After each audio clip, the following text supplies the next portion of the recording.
Assalamualaikum warahmatullahi wabarakatuh.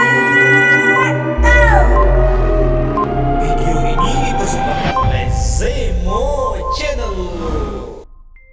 Warahmatullahi wabarakatuh. Bertemu lagi dengan saya Zamzami Azwar, guru fikih di kelas 12 di sekolah kita tercinta, madrasah kita tercinta, Mandompu.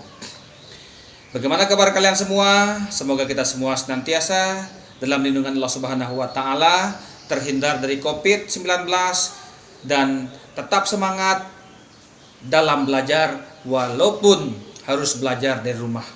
Karena kita masih dalam proses melawan Covid-19. Tetap jaga jarak, tetap pakai masker, semangat belajar. Kali ini kita akan belajar tentang konsep usul fikih. Tujuan pembelajaran ini adalah supaya kalian semua dapat memahami perbedaan antara fikih dan usul fikih, kemudian mengetahui objek pembelajaran atau objek pembahasan fikih dan usul fikih, kemudian tujuan pembelajaran usul fikih atau fikih itu sendiri, sehingga kalian dapat memahami hukum Islam itu dengan baik. Untuk menyingkat waktu, silahkan saksikan tayangan video berikut. Tetap semangat, jaga jarak, tetap pakai masker. Semoga kita semua terlindung dari Covid-19. Assalamualaikum warahmatullahi wabarakatuh. Selamat menyaksikan. Mempelajari konsep usul fikih terlebih dahulu dimulai dari mengetahui hubungan antara fikih dengan usul fikih. Setelah memahami usul fikih, maka akan dipahami fikih secara lebih mendalam.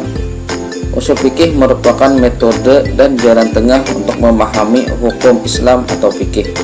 Kalau diibaratkan sebuah pohon, maka Al-Quran, Al-Sunnah, ilmu nahwu, ilmu sharaf, ilmu tafsir, ilmu hadis, dan lain-lain itu diibaratkan akar dari sebuah pohon. Sedangkan usul fikih diibaratkan batang atau pokok dari pohon itu. Dan fikih diibaratkan ranting atau cabang dari pohon. Untuk lebih detailnya, kita mulai dengan memahami pengertian fikih dan usul fikih. Kata fikih ditinjau dari segi bahasa berasal dari kata kerja dasar bahasa Arab yang memiliki beberapa arti, yaitu memahami secara mendalam, mengerti, dan ahli. Paham di sini maksudnya adalah paham dan mengerti maksud yang dibicarakan. Adapun fikih ditinjau dari segi istilah, yaitu kumpulan atau ketetapan hukum syara yang berkenaan dengan perbuatan manusia yang diambil dari dalil-dalilnya yang jelas dan terperinci. Dari pengertian ini dapat dipahami bahwa fikih itu berkaitan dengan berbagai ketentuan hukum syara, baik yang telah ditetapkan langsung oleh Allah dan Rasul-Nya di dalam Al-Quran dan Al-Hadis, maupun berbagai ketetapan hukum syara yang ditetapkan oleh para ahli fikih atau mujtahid dari masa ke masa. Sedangkan pengertian usul fikih ditinjau secara bahasa terdiri dari dua suku kata, usul dan fikih. Usul artinya sesuatu yang menjadi dasar atau landasan bagi lainnya. Adapun kata fikih sebagaimana yang telah diuraikan tersebut berarti paham atau mengerti secara mendalam. Adapun secara istilah, usul fikih adalah kaidah-kaidah kuliah yang digunakan oleh seorang mujtahid untuk memahami nas Alkitab dan Al-Sunnah. Nah, dari definisi ini dapat disimpulkan bahwa usul fikih merupakan sarana atau alat yang dapat digunakan untuk memahami nas Al-Quran dan Al-Sunnah agar dapat menghasilkan hukum-hukum syara. Dengan kata lain, usul fikih merupakan metodologi atau teori yang tidak hanya digunakan untuk memahami hukum-hukum syara saja, melainkan juga dapat berfungsi untuk menetapkan dan menghasilkan hukum-hukum syara yang bersifat furu'iyah. Selanjutnya tentang objek pembahasan fikih dan usul fikih. Yang pertama, objek pembahasan ilmu fikih. Yang menjadi objek kajian ilmu fikih adalah segala perbuatan, perkataan, dan tindakan mukallaf atau orang muslim yang mampu dibebani hukum, sudah balik dan tidak gila dari segi hukum, termasuk hukum-hukum yang mensifati perbuatan para mukallaf itu sendiri seperti wajib, sunnah, makruh, mubah, syah, batal, dan lain sebagainya. Selanjutnya, objek pembahasan usul fikih. Objek pembahasan ilmu usul fikih adalah syariat yang bersifat kulli atau yang menyangkut dalil-dalil hukum. Baik dalil-dalil hukum ini menyangkut dalil-dalil hukum nas yang terdapat dalam Al-Quran dan Al-Hadis, ataupun dalil-dalil yang ijtihadiyah yang meliputi ijma', qiyas, istihsan, maslahah mursalah, istishab, saddu dzari'ah, urub, syara'u man qablana, ataupun madhab sahabi. Selanjutnya, tujuan mempelajari fikih dan usul fikih. Tujuan mempelajari fikih adalah sebagaimana yang dijelaskan oleh Abdul Wahab Khalaf, adalah terkait dengan penerapan hukum syara' yang berhubungan dengan perbuatan atau perkataan seseorang. Dan fikih merupakan rujukan bagi para hakim dalam menetapkan dan memutuskan serta menerapkan hukum yang berkenaan dengan perbuatan dan perkataan seseorang. Begitu pula fikih sebagai rujukan bagi setiap orang untuk mengetahui hukum syara' yang berkenaan dengan perbuatan dan perkataan seseorang.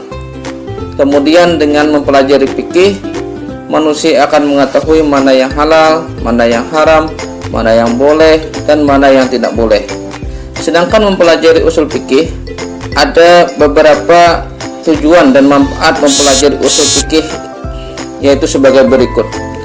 Yang pertama, mengetahui kaidah-kaidah dan cara-cara yang digunakan oleh para fuqaha atau mujtahid dalam istinbat hukum syara'. Yang kedua, untuk memperoleh kemampuan dalam melakukan istinbat hukum dari dalil-dalilnya, terutama bagi mujtahid. Seorang mujtahid dituntut mampu menggali dan menghasilkan berbagai ketetapan hukum syara' dengan jalan istinbat. Yang ketiga, mempelajari usul fikih adalah merupakan jalan untuk memelihara agama dan sendi-sendi hukum syariat beserta dalil-dalilnya. Yang keempat atau yang terakhir, mampu menerapkan kaidah-kaidah usul fikih dalam menghadapi dan menjawab kasus-kasus baru yang tidak ditemukan dalilnya di dalam nas secara tekstual. D. Mempelajari pertumbuhan dan perkembangan fikih dan usul fikih. Ulama telah membagi kepada beberapa periode dari pertumbuhan dan perkembangan fikih. Pertama, periode Nabi dan masa kedatangan Islam. Kedua, periode sahabat dan tabi'in. Yang ketiga, periode kodifikasi, tadwin, fikih dan kematangannya. Yang keempat, periode berhentinya ijtihad. Dan kelima, merupakan periode kebangkitan. Pembahasan masalah periode ini ada di video saya lainnya. Pertumbuhan dan perkembangan usul fikih. Menurut Amir Syarifuddin, bahwa usul fikih itu sebenarnya muncul bersamaan dengan ilmu fikih, walaupun dalam penyusunannya fikih dilakukan lebih awal daripada usul fikih. Penyusunan fikih sebenarnya sudah dimulai setelah wafatnya Rasulullah SAW, yaitu pada periode sahabat. Pada waktu itu pemikiran tentang usul fikih juga telah ada. Sebagai contoh, seperti dikemukakan oleh Muhammad Abu Zarrah, bahwa ketika Ali bin Abi Thalib menetapkan hukum cambuk kepada peminum khamar, Sayyiduna Ali berkata, apabila ia minum khamar akan mabuk, dan kalau ia mabuk maka ia akan menuduh orang berbuat zina, maka kepadanya dijatuhkan hukuman tuduhan berbuat zina, yaitu dicambuk 80 kali. Apa yang dilakukan oleh Sayyiduna Ali bin Abi Thalib ini dipahami bahwa beliau telah menggunakan kaidah apa yang dikenal dengan saddu dzari'ah. Pada masa tabi'in, kegiatan istinbat semakin meluas karena bersamaan dengan itu banyak persoalan hukum yang muncul. Pada saat ini tampil sejumlah tokoh-tokoh dari kalangan tabi'in yang banyak mengeluarkan fatwa, di antaranya Sa'id ibnu Musayyib dan Ibrahim al-Nakhai di Irak. Mereka adalah orang-orang yang memahami Al-Quran, Al-Hadis, dan fatwa sahabat. Pada awal 2 Hijriah muncul sejumlah ulama besar yang sangat berjasa dalam melahirkan ilmu usul fikih, dan masing-masing ulama besar tersebut memiliki manhaj tersendiri yang berbeda dengan lainnya dalam istinbat hukum. Imam Abu Hanifah misalnya meletakkan dasar-dasar istinbatnya dengan urutan dalil, yaitu Alkitab, Al-Sunnah, dan fatwa sahabat, dengan mengambil apa yang telah disepakati oleh sahabat dan memilih pendapat di antara mereka jika terjadi ikhtilaf. Sementara itu, Imam Malik menempuh pendekatan atau manhaj usuliyah yang secara tegas menggunakan amal ahli Madinah. Selanjutnya, selain Imam Abu Hanifah dan Imam Malik, muncul pula Imam Syafi'i. Secara teoritis, Imam Syafi'i merupakan orang pertama yang merumuskan langkah-langkah yang harus ditempuh oleh mujtahid dalam menetapkan hukum dari dalilnya. Metode yang sistematis ini kemudian disebut dengan usul fikih. Teori usul fikih yang telah dirumuskan oleh Imam Syafi'i secara sistematis itu dapat dilihat dalam karya beliau, yaitu kitab Ar-Risalah, yang hingga sekarang tetap menjadi rujukan oleh para ahli hukum dalam istinbat hukum. Kerangka dasar yang telah ditetapkan oleh Imam Syafi'i ini kemudian dikembangkan oleh para murid-murid beliau, pengikut-pengikut beliau, dan orang-orang yang datang kemudian. Salah seorang murid beliau yaitu Imam Ahmad Ibnu Hanbal. Sekian video pembelajaran kali ini. Terima kasih dan semoga bermanfaat.